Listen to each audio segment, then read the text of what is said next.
Hey, hi everyone. Welcome to your show, Coffee with Experts. This is your host, Ranmay here.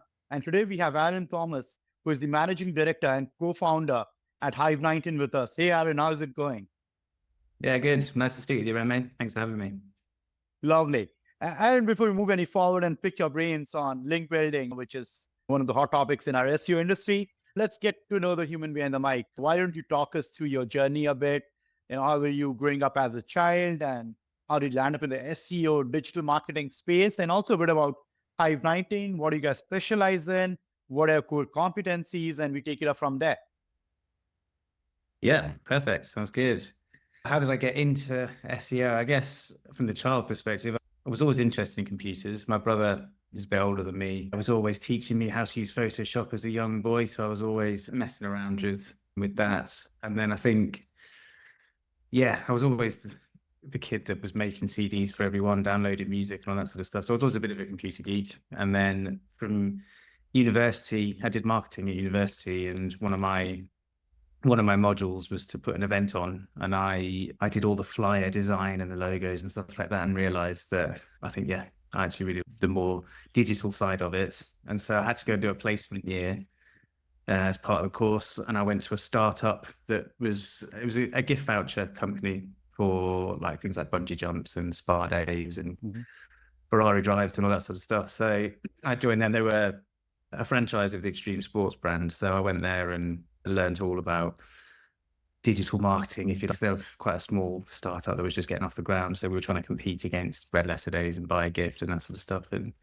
I managed to really get my hands dirty with creating product pages and learning all about what helped them to write. Because obviously, as an internet business, it was solely reliant on traffic online. So I really liked the organic side. And I spent 6 years there in total, because I went back after university and then moved to an SEO company where I started off just managing the links for all the clients they had. And then as that company grew, we took in more people, and I ended up managing the team of the link building team, essentially, which was researchers and content writers.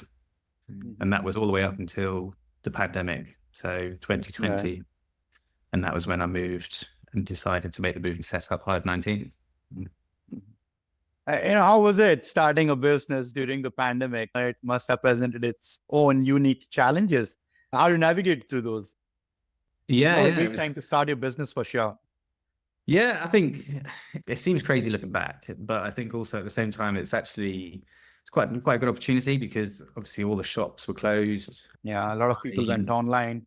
Everyone was going online. I'd had a great 6-7 years at that SEO agency that I worked at.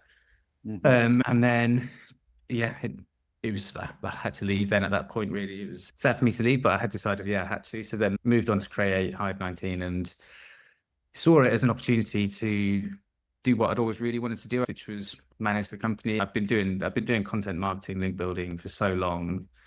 I was considering my options, like what should I do? But obviously, having that much experience in link building, it was obvious that I should set up a link building company, really. And so it was just exciting, really, because I bootstrapped it. So there was no risk, but at the same time, it was all upside, should we say, for a while. Although it was challenging because of starting, like learning how to run a business. But then also every sort of new bit of business that came in helped grow the company each and every time. So from the first few sales to creating the website to then growing and actually partnering with other agencies who were outsourcing to us, and then growing into getting bigger clients. And it's gone really quick. I mean, everyone says it's a roller coaster, which obviously it is. It's not a straight line, the growth. But really fond memories of that time, actually. Lovely. Now, coming to backlinks, which is quite a topic in our space, right? Everyone has their own way of looking at it. A few agency owners I've heard saying that backlinks doesn't work and stuff like that. But let's start with your thought process around it. How do you define authority and relevance in the context of link building? Yeah, funny enough, that's what we say. That's how I've always done things. From when I was at the Experience Days company and we had an agency that was doing the links for us, they were coming in and showing us the links they built, and they're so wild. Like, they were so out of context with what we were thinking, but we were told, no, this is going to make a difference. And it just didn't ever make sense to me that just a link for link's sake. I always thought okay, it might work now, but in a year or 2 years or 3 years, is it going to be a good thing? I can't see it is. So it was tricking the system, which link building is to a degree, tricking the system, but there's levels to that. And I always just think we should always try and build links that would the website would have built anyway, if you like. We're just encouraging that. We're not forcing things in. We're not taking traffic away for traffic's sake. We're knitting up relevant websites. So the way that we would define authority, so a client would say to us, I really want to get this page on my website ranking. These are the keywords that I want them to rank for. So we start off, that's our sort of discovery phase, if you like, where we would do lots and lots of research into those key terms. We would build out our own keyword match from those terms. So trying to build out the intent so that we can identify new websites, really. And we look at all the content on the client's page, look at what the page is for, who's it targeting, what's the use of it. And then we can just get lots and lots of search terms, which we can run. And then we will identify thousands of websites that rank for those terms. Some will be really close and some will be a bit out there. Then assess those websites. So using our Hive rank system, which we built, we've spoken about it before, if you're going to try and assess the link, obviously the very basics are domain authority, domain rating, traffic, keywords, etc. But if you're going to be looking at thousands and thousands and thousands, you really can't do that manually. So we created a system that brings in the API data from, Ahrefs, Majestic, Moz, Infrog, SEMrush.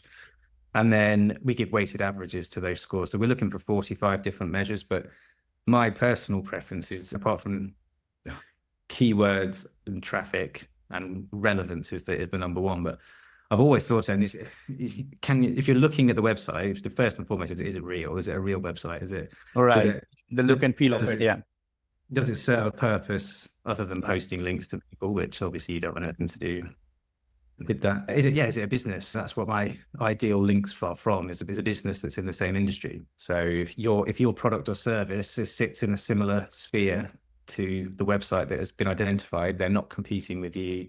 There's a very natural link between the two, providing the content that very naturally links them up together.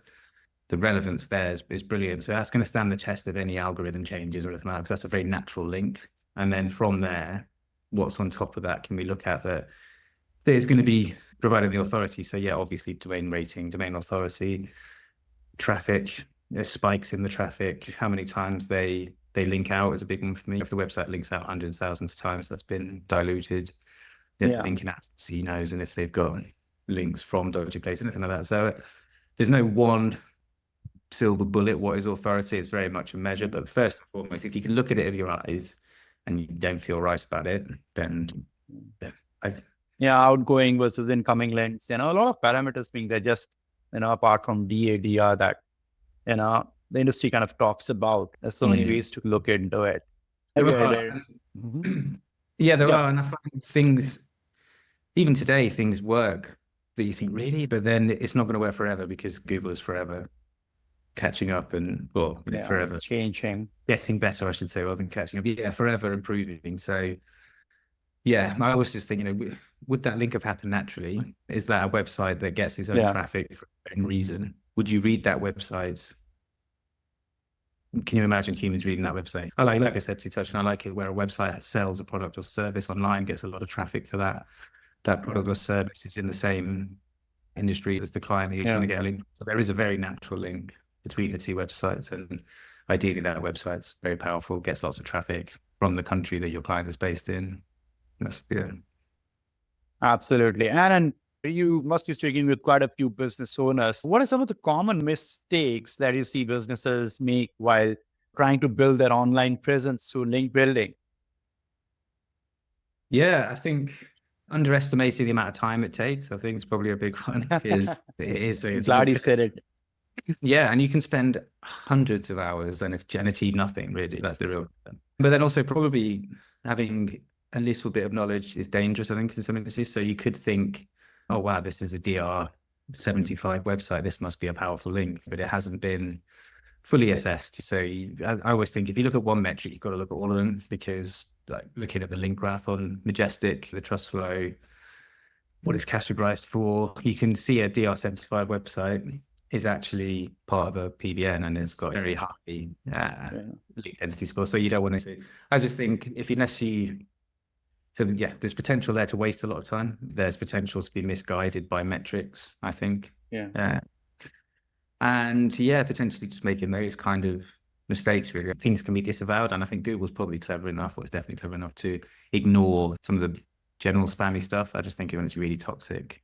Because yeah, we don't generally advise clients disavow much, especially if they haven't done it before. We try and think things will leak out. But yeah, I would say on the whole, and also probably another one is actually being swayed by the price. Our industry is rife with abuse for prices and DR related things. So, I can get you 10 backlinks for, like you said, $100 or something. And people think, what's the difference between paying that with you to get a link, whereas this guy can do 5 of them for that price? And I think that's probably a mistake, is basing it on the price rather than obviously everyone's got a budget and a price in mind, but going for quantity over quality, I think is a potential issue for people trying to either do it themselves or trying to outsource it without all the knowledge, I think. Yeah, absolutely. Like you mentioned, using the metrics, it's quite a common thing, right? Business owners who do not really understand, let's say, marketing, right? Like you and me do and our peers too. So they would just go by the DADR metrics and the overall traffic. And I've had use cases wherein businesses or clients talking about, yeah, I got a DR 60, 65, 70 metrics for XYZ, and you're giving a DR 30, DR 40 site for whatever amount, which is twice or thrice. But if you go to that DR 60, 70 metric website, there's nothing there, right? So unfortunately, our industry is such wherein these metrics can be really manipulated, unfortunately, right? Yeah. So that's that. Flip debate, this is another one. I very often, if I'm not sure about, if I've got a gut feel about a website, just put it through the Internet Archive and see what it used to be. And very often a website that something doesn't feel right, but the metrics are really high. Or if it's got really high DR, DA, but really low traffic. I always just think what's going on as well. So yeah, just looking back through the websites, you can buy a website and sell it for guest posts and make a few pounds until it loses all of its value. And I think paying for links is obviously massively frowned upon. But I think there are instances where you're doing advertising. So some of our clients want to be on really big household name websites, big publishers, and with the relevant tags that would come with it, sponsored and no follow, etc. So paying in that end of it, where it's a very clearly advertised thing. There's then a grey line between providing excellent content to a website that just wants the brilliant content that you're able to provide.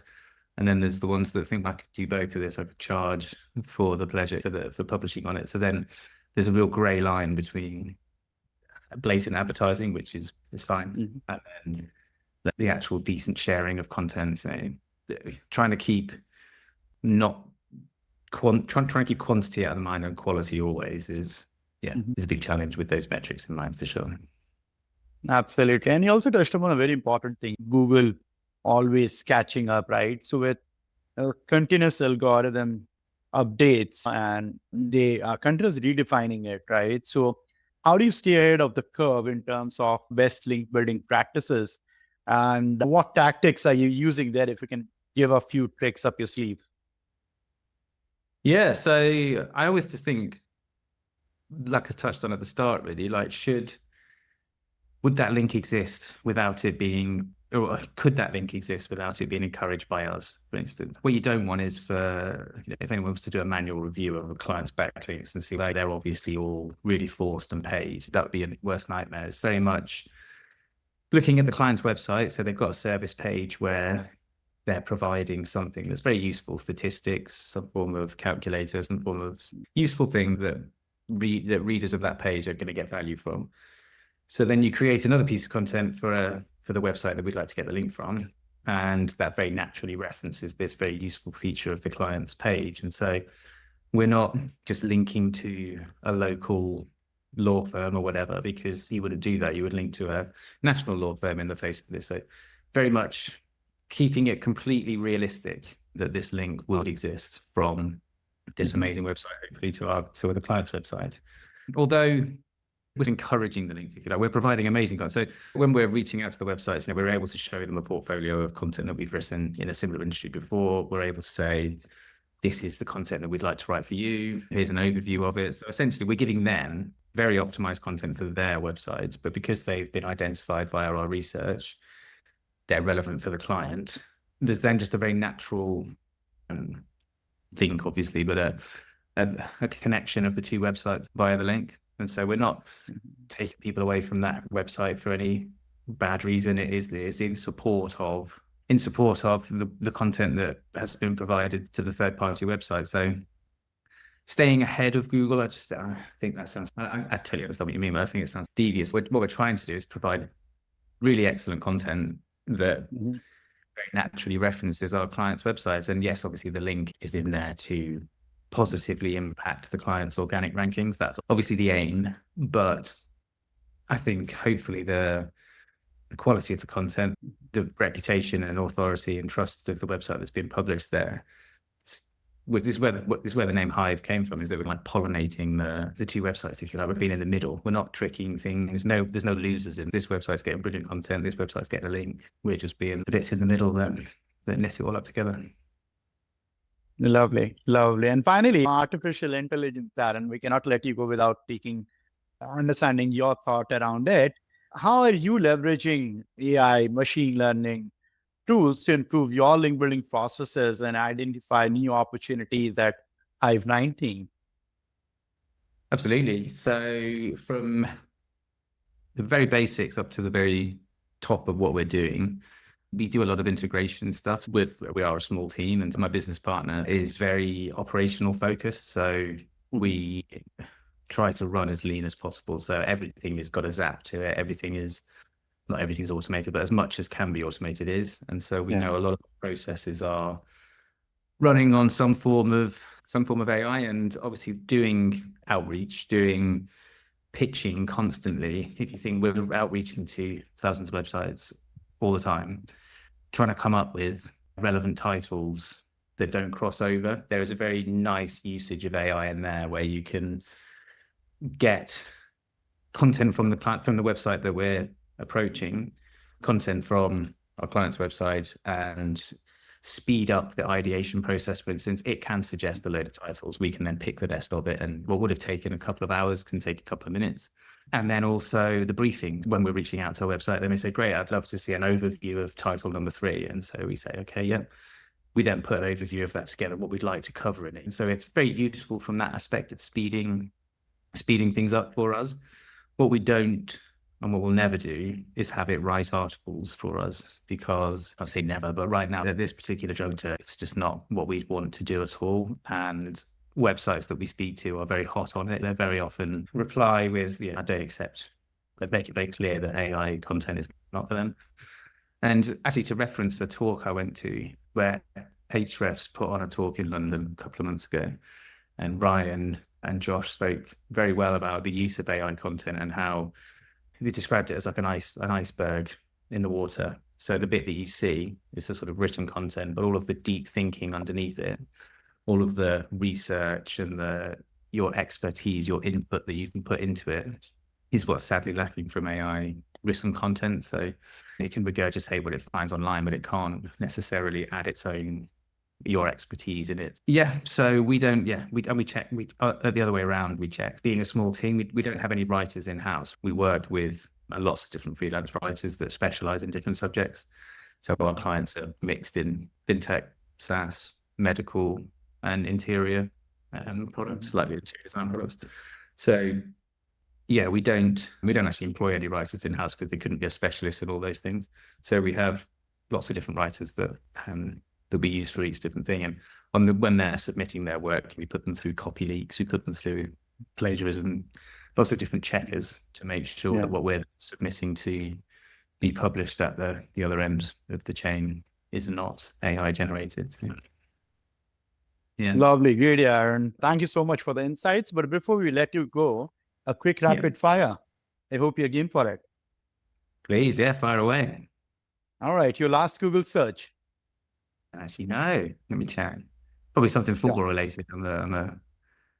Okay. Yeah, I'm a Liverpool fan, so it's probably something to do with football. All right. Great. You'll never walk alone. Yeah, so great. Lovely. Okay. Moving on. Your last vacation. Mauritius. My wife's on holiday at the minute. She's in Florida, gone to Disney World with her friends, left the kids with me, but I'm at home a lot. But my last holiday was Mauritius. Yeah, it was lovely. Okay, great. What did you do with your first paycheck, Aaron? First paycheck of your life? I started work very young. I used to work in a butcher's, cleaning all the pots and pans and blood buckets and stuff like that. So first pay packet, what did I do? Probably football related again. I've always been very football focused. So it's a long time ago now though. All right. So talking about football, Cristiano Ronaldo or real Lionel Messi? Messi every day of the week. Okay. All right. Okay. The last one will not get any further. Your celebrity crush? So she's trending on Twitter today, so she's top of my mind. Anna de Armas, is that how you say it? Anna de Armas? Anna de Armas? Yeah. Lovely. Yeah. Absolutely. All right. Great, Aaron. Thank you so much. You have been a sport, and thank you for taking our time to do this with us. I'm sure our audiences would have loved the insight you've shared today. Yeah. So cheers, mate. Thank you once again. That's my pleasure. Thanks so much for having me. I've enjoyed being on your podcast. Lovely.